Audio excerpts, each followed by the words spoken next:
It didn't take the Russian court very long to deliver its ruling. No more than 20 minutes after his tweet about the beginning of the hearing, Roman Sushchenko's defender unveiled the verdict: guilty, 12 years of maximum security colony. The trial, held behind closed doors, lasted over 18 months, during which the Ukrainian journalist was kept in Lefortovo, the infamous detention center in Moscow. Sushchenko's family was only able to see him a few times, and even then only through thick glass. Roman Sushchenko's daughter, Yulia, says her father was not counting on a fair verdict.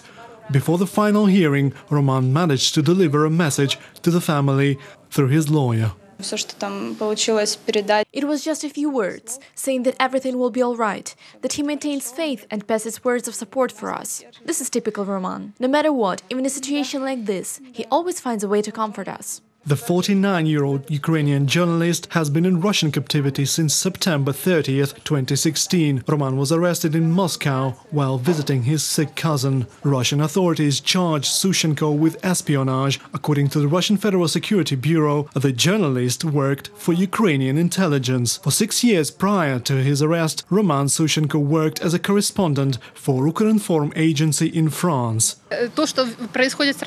I think the situation of Roman Sushchenko must be a red flag for the international community. This is another indication of the kind of policy carried out by Russia, and more evidence of its lack of respect for freedom of speech and its lack of respect for human rights.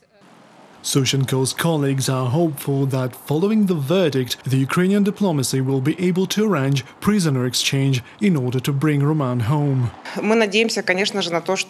Of course, we hope for a favorable outcome. We remain hopeful that a prisoner exchange takes place. Purely in terms of justice, I consider today's verdict irrelevant. They followed a scenario all along, and in this scenario, justice has no place. It's all about the political factor. And that political factor is directly dependent on the Russian leadership.